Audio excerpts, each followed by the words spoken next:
Hello, adventurers of all shapes and sizes. My name is Chance. Welcome to my guide, and thank you for taking a look at the Elf overview. Paizo, you guys did such a good job with the elves. I gotta say, tip my hat to you.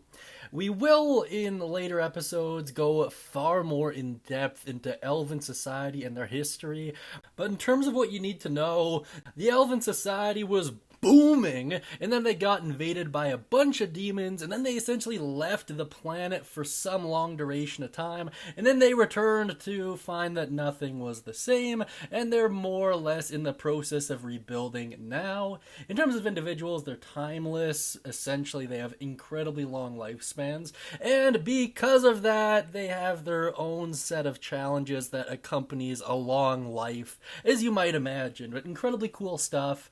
However, this is just an overview, so we're just going to be taking a surface level look at the elves and just help you make a more informed decision as to your player, essentially. So, if you're an elf, you might carefully curate relationships with people with shorter lifespans. This once again feeds into the fact that they just live for so long that they really have to choose the kind of people that they want to spend that long life with.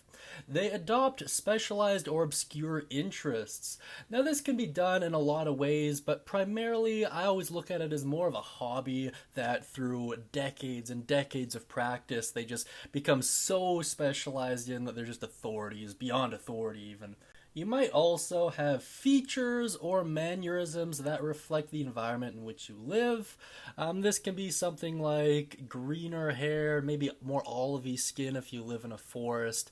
Things of that nature I think would be pretty acceptable. Now let's take a look at how others might view you. Firstly, the vast majority of races are going to be focused on your appearance. Elves are, for all intensive purposes, incredibly attractive. They have very angular and pronounced features, typically larger eyes, just in general very graceful and poised. Now that might lead people to cast a doubt on you as to how capable you are as a fighter, but for the most part, people are just going to be looking at you in awe. I would say that this would be most common in kind of areas outside of the Elven domain. Once again, they used to be really prominent, then they left for an incredibly long time. So it's possible that a lot of areas that they used to dwell would have forgotten that as time progressed. But neither here nor there. Others might also assume you practice archery, cast spells, fight demons, and have perfected one or more fine arts. And this is valid because odds are a lot of this is true. That being said, there's nothing to stop you from being an elven barbarian that just uses brute force and clubs to just grind their opponents into something that resembles raspberry jam. But for the most part, I think most people are going to follow that archetype. And others probably worry that you privately look down on them or feel like you're condescending and aloof. I feel like this is one of those things that, once again, is the result of a long life combined with the fact that you are physically superior in more ways than not to a lot of other races. You're typically taller, you're typically more lean, age doesn't affect you the same way, you'll be beautiful for a long time, so in those ways they do have an advantage. Once again, I feel like this is going to be more prevalent in areas that haven't seen elves in quite some time, but that's up for your game master to kind of determine. Now let's get into a physical description here. Elves are generally taller than humans by about a foot or so, long features and sharply pointed ears. Their eyes are wide and almond shaped, featuring large and vibrant colored pupils that make up the entire visible portion of the eye, which is so cool.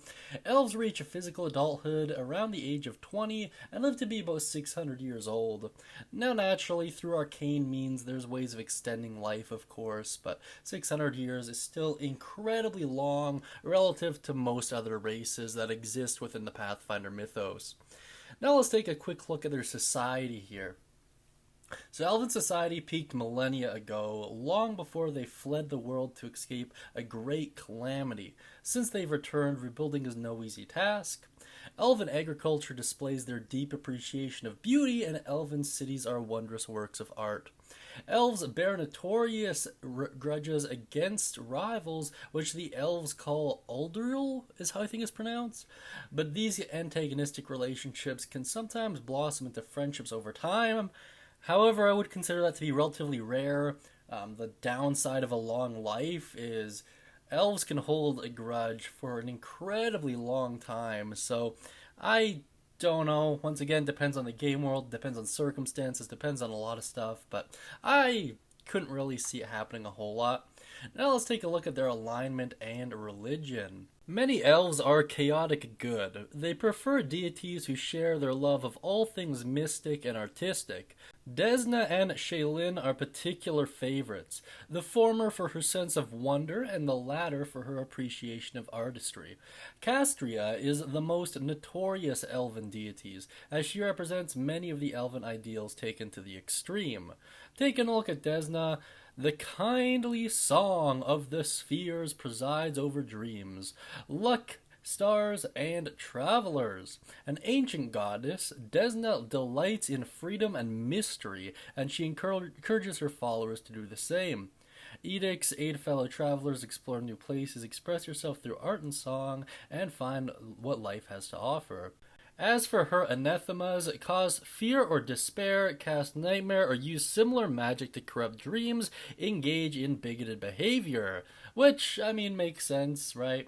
Now looking at Shaylin, the eternal rose is the goddess of art, beauty, love, and music. She seeks to one day redeem her corrupt brother, Zon Cathon. Pretty sure that's how it's pronounced. Shaylin promotes peace and love, and she encourages her followers to create beauty in a sometimes dark world. Taking a look at her edicts, be peaceful, choose and perfect an art, lead by example, and see the beauty in all things. Her anathema, destroy art or allow it to be destroyed unless saving a life or pursuing greater art. Refuse to accept surrender. Which is pretty good stuff. Now let's take a quick look at Calestria. The mischievous goddess, known as the Savored Sting, exalts the virtues of lust, revenge, and trickery. Though Calestria is most widely worshipped by the elves, members of many other ancestries follow her as well. Her edicts: pursue your personal freedom, seek hedonistic thrills, take revenge. Her anathema: become too consumed by love or a need for revenge, or let a slight go unanswered. My goodness, needless to say, some pretty wide variation in terms of elven beliefs, but all provide great roleplay opportunities and potentially some cool plot elements as well. Now let's get into their names. An elf keeps their personal name a secret among their family, while giving a nickname when meeting other people. This nickname can change over time due to events in the elf's life, or even on a whim. Elven names consist of multiple syllables and are meant to follow lyrically, at least in regards to the elven tongue. They commonly end in L or A or Era.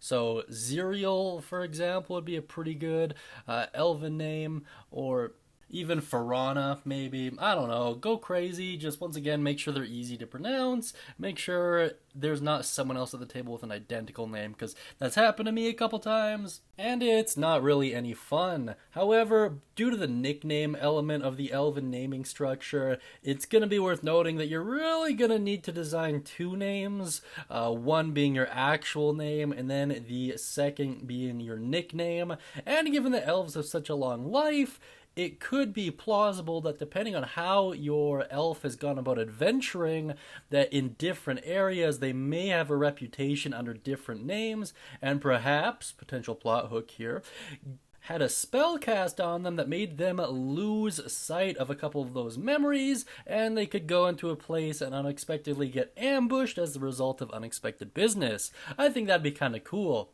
But let's take a quick look at some mechanics now. So their starting hit points is 6, speed of 30 feet, size of medium, ability boost to dexterity, intelligence, and 1 free boost, and the ability flaw to constitution, which is a little weird, but whatever. Taking a look at their languages, Common and Elven are given off the bat. Additional language equal to your intelligence modifier, so long as it's positive. Choose from Celestial, Draconic, Gnoll, Gnomish, Goblin, Orcish, Sylvanan, and any other language to which you have access, such as the language prevalent in your region. I have a problem with Celestial being on this list, just because I believe divine languages should never be given to adventurers just starting out, maybe with the exception of clerics, of course, but outside of that, this list looks pretty strong, and I really do like it. And under traits, you'll see just Elf and Human, which is pretty standard for a lot of these ancestries. Now let's take a look at their special traits. The Elf has low light vision. You can see in dim light as though it were bright light, so you ignore the concealed condition due to dim light. This kind of goes without saying. Once again, elves are widely considered to be slightly superior, if not drastically superior, to a lot of these other ancestries. Mechanically, they really don't play out that way, but low light vision does make sense. That being said, let me know what you think of the elves down beneath in the comments section. Mention any thoughts, questions, ideas, concerns you may have regarding them, as well as any builds or cool stories about them. That being said, I hope you all have a great day, and as always, happy adventuring.